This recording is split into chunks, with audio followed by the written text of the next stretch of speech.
Hey guys, welcome to the video. This is part 8 of my One Piece overview. So we're going strong.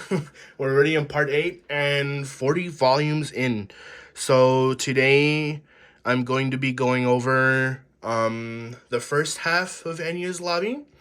I like to split them up into two different arcs because Water 7 is definitely like its own thing. So in this arc, Luffy and the rest of the crew go after Robin and the guys that are holding her hostage. Oh, and I think they're holding Frankie hostage too because he has the plans to Pluton. But this isn't the question of the day, and I know I'm kind of late because this will be posted on Thursday. What did you guys think of that newest One Piece episode? Oh my god. Spoiler warning. Law versus Blackbeard, of course. Oh, it was so good, man. When it comes to episodes that are animated like that, you have to be really patient. I was waiting for something like that way back since Egghead started, like maybe a month and a half ago. And it was well worth the wait, and I can't wait for this week's episode. So on to the real question of the day. Who is your favorite of the worst generation? I think there's 12 of them. Well, I can just count. I have volume 51 for reference here. There's 1, 2, 3, 4, 5, 6, 7, 8, 9. Wait, 1, 2, 3, 4, 5, 6, 7, 8, 9, 10, 11. Oh, counting Blackbeard, there's 12. For me, it's really hard to choose because every one of these guys has gotten their spotlight in the story, even Blackbeard. Except for Uroji. He hasn't done anything yet. But man, I think it's got to go to Law.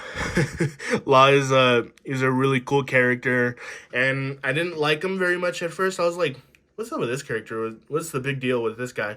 And when I finished Dressrosa, I was like, "Okay, he's in my top 5 now." I really like Law, and I'm super excited for the SH figure arts. So yeah, that's the question of the day. Who is your favorite of the 12 of the worst generation? So let's get into it. As always, I'll show you guys the volume covers. This is volume 38, and I'm glad there's only 4 for the first half because I don't think there's gonna be a lot to talk about, but I can go a little bit more in depth and show you guys more of the manga. So that's 38. 39. This is volume 40. And I'm pretty sure this one has my favorite power-up in the entire series.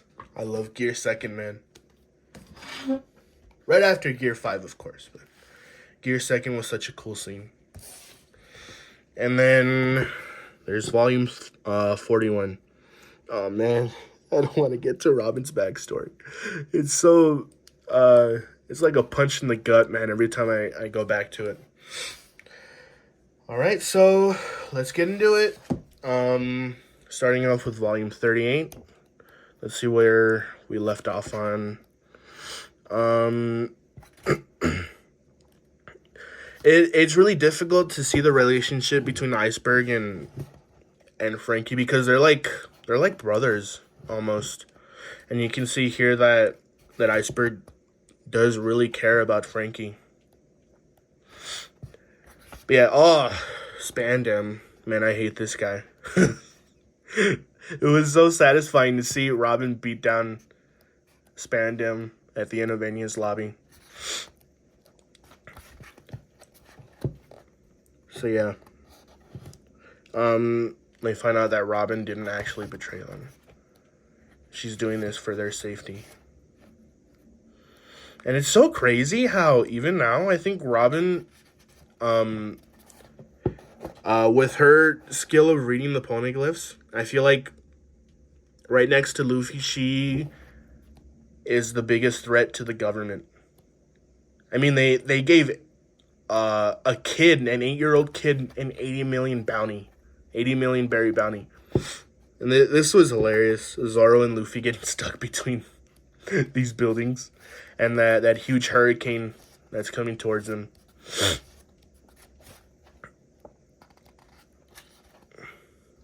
But yeah, they decide to go to Enies' lobby.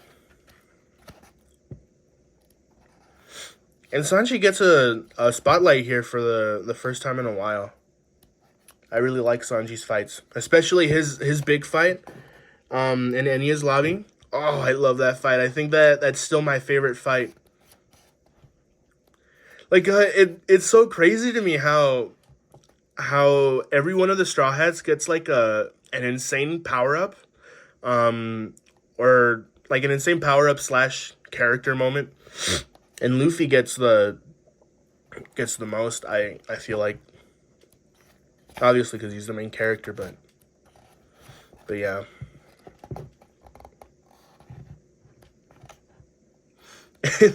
This is so funny, man.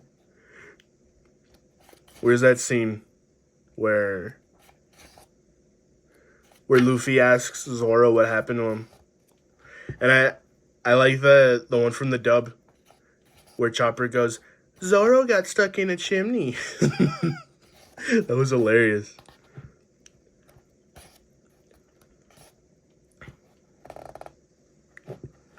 But yeah, oh, there's the first mention of Impel Down. Impel Down wasn't my favorite, but it brought back a lot of returning characters that were my favorite. So I like Impel Down for that. Rocket Man.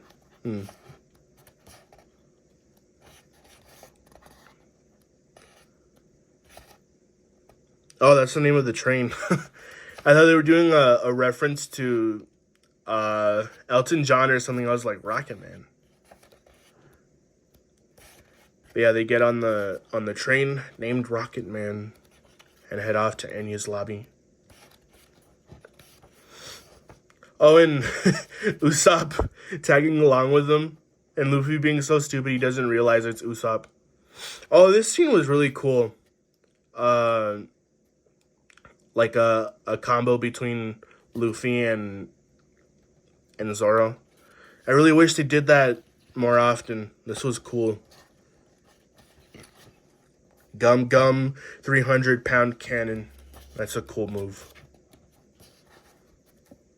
I think Usopp should be around here somewhere. Oh, there he is. It's so silly, man.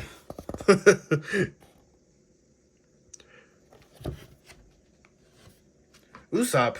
Why did I say Usopp? That's Sniper King, who hails from the land of snipers. And then 39. About 39. I was gonna skip a volume for a second there. I don't really like these fights that were on the train. I like Sanji's fight between that ramen guy. It's so stupid, man.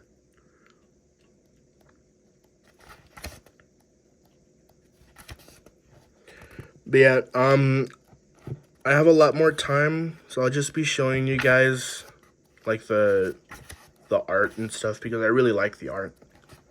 I've said that a bunch of times already, but I really do like the art. And there's one thing that I wanted to note is that Robin doesn't call the Straw Hats by their names. She calls them by their titles, or she gives them nicknames. Like I'm pretty sure she calls Nami Navigator. She calls Usopp Longnose. She calls Luffy Captain, of course.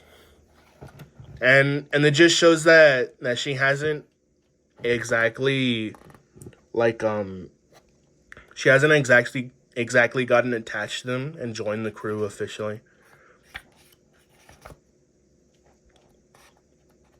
But then of course she does at the end of this arc. So I feel like this is the lowest point of Enya's lobby for me. I mean, it starts off kind of slow, but then it picks up like really fast, like really really fast. And I think we'll get to that in the next volume, which is 40 and 41, and then of course those last 4 volumes that I'll be covering in the next video.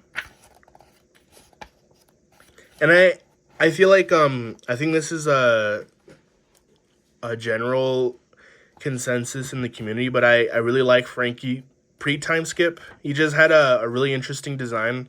I feel like Oda went a little too hard on Frankie post time skip.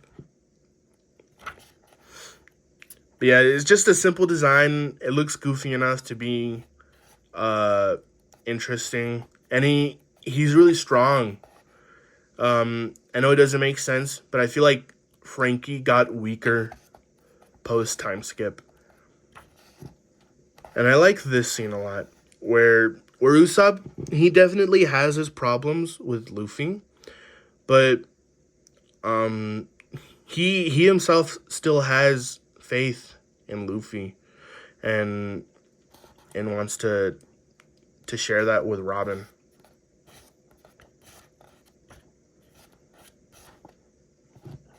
And this is definitely like a Robin story, which I was waiting for, by the way. Robin hadn't gotten her backstory yet, and I was like, well, what's the big deal? I thought Robin was gonna get her backstory or something, but there was no backstory. I was like, okay, that's kind of weird. And I didn't really see her as a crew member, of course, until Enies Lobby came around. I really like that writing choice that Oda decided to go with. And then this is really interesting. This definitely had to be the government. This huge gaping hole in the water, because I forgot the name of the island that they destroyed. Pisha, something like that. I forgot. And then here are the other members of CP9. I'm still very positive that this guy's from Wano. He has to be. But yeah, that was lots of page spreads. I like that.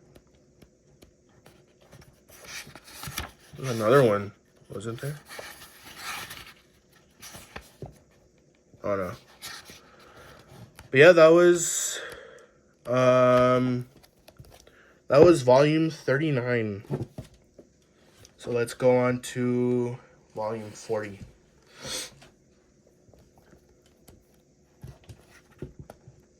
Oh, and then the giants come into the picture again. I like that a lot. I like the giants in One Piece. And I like this power level thing, like a reference to whatchamacallit, a Dragon Ball. And of course Spandam is all the way at the bottom.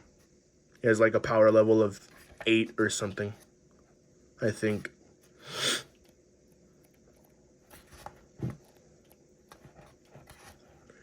But yeah, the Straw Hats, they finally get to Enies Lobby. And I like the outfits that they have in this arc. I like the outfits they have in every arc. I really like that even Luffy, he's wearing like black shorts instead of his regular blue ones in this arc. And it's a good look. They all have really good looks in this arc. But I was saying that I like One Piece giving the characters like different outfits in each of the arcs. And was that scene? Oh man, I hate this dude. Ugh. I was so happy to see him get beat down by Robin. But yeah, oh, is this it? Is this the scene? Luffy versus Blueno. I'm just gonna say Bruno. That's all I called him. Because that's what I heard come out of the characters' mouths was Bruno. And I feel like that's the correct translation. So Luffy's beating down Bruno. I think it's definitely somewhere around here. But Usopp has this this infatuation with the giants. Especially in Dressrosa. Usopp was such a good character in Dressrosa, man. And we'll get to that, of course. We'll cross that bridge when we get to it. So Luffy's kind of having a tough time with Bruno and his 6 powers. But yeah, of course Luffy takes on Lucci at the end. Zoro takes on Kaku. Nami fights Khalifa.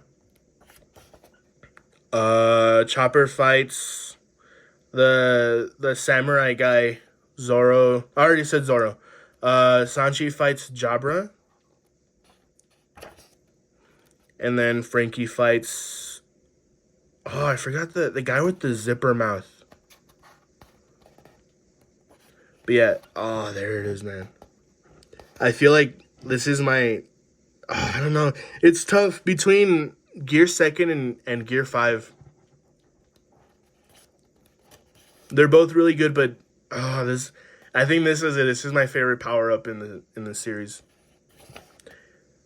Jet pistol. And I like the explanation that Luffy's legs act like pumps because they're made of rubber, right? Like rubber pumps that pump the blood through his body, and it heats up his body, but that's why there's steam coming off of him, right? But it also makes him faster and stronger because of the pressure within his body. And it's such a good power up, man. Within the story, Luffy is... I said this a couple of videos back, but he's a genius when it comes to fighting, and this really shows it. Jet bazooka. Hits him with a jet pistol and a jet bazooka. And I like this foreshadowing. It's such a good scene where he's about to do Gear 3rd, but Gear 2nd was definitely enough for Bruno. So yeah, that was volume 40. Gear 2nd isn't quite my highlight of this arc, and I'll get to that maybe in the next video, I think. And this is mostly gonna be like Robin's backstory, I think. You can see all the black pages.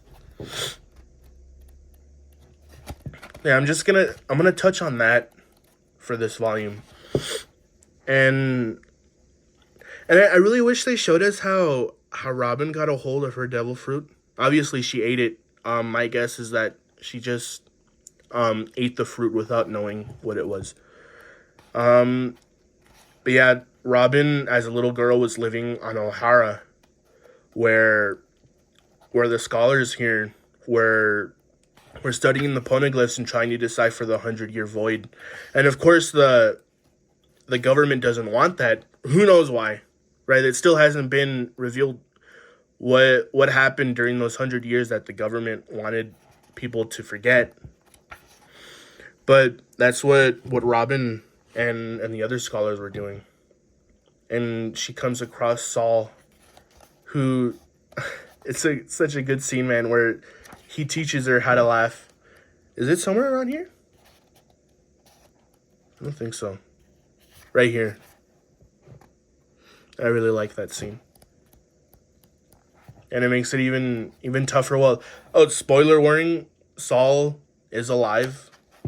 I feel like I don't like that tendency for characters to not die in this series. And then Kuzan. I didn't know this at first, but apparently the admirals' names, like Akainu, Kizaru, Fujitora, Aramaki, and Aokichi, those are code names for the admirals. I thought that's really interesting. So then the government, they show up to O'Hara and they find out that that they're studying the 100-year void, and they and execute a buster call. And oh man, this scene is so tragic, where Olivia, she ignores Robin, like pretty much just to save her.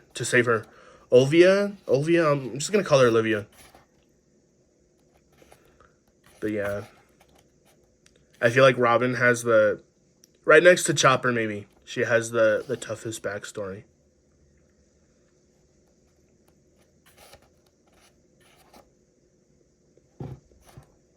And then Saul tries to stop the Buster Call. Obviously, he's no match for Aokiji or Kuzan at this point.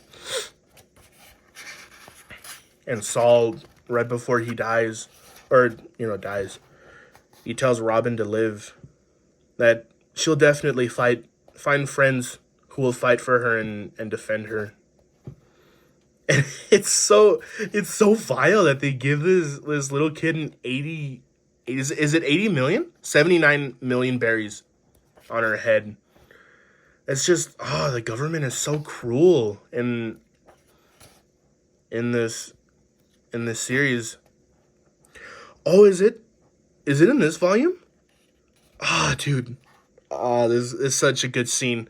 So I think back in Alabasta, Robin decided, or she weighed that responsibility on Luffy, because he ended up saving her, and just being denied that wish to live, and Luffy pretty much granting it, giving her that freedom. And Robin says, "I want to live." I think the anime scene is much better. Where's the? No, it's not here yet. I really like. Dang it. Where is it? I don't think. I'm trying to look for this page spread where the Straw Hats are standing on top of those towers. I think it might be in the next one. But yeah, this was a really good volume.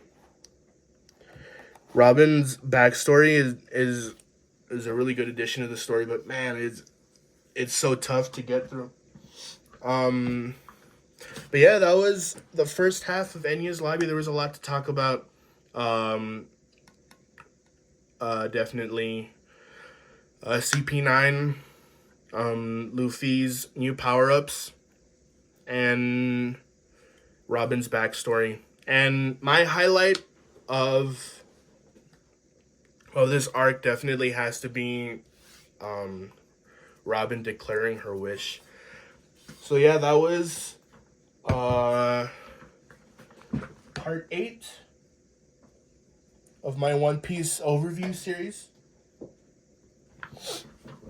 And again, going back to the question of the day, just having this here for reference. Who is your favorite of the 12 supernovas? My pick definitely goes to Law, but let me know what you guys think, and I'll see you guys in the next video, where I'll be finishing up Enies Lobby. I'm pretty sure. I did 4 volumes this video, and there's 4 volumes left, so yeah. Look out for that one, and I'll see you guys in the next one. Peace.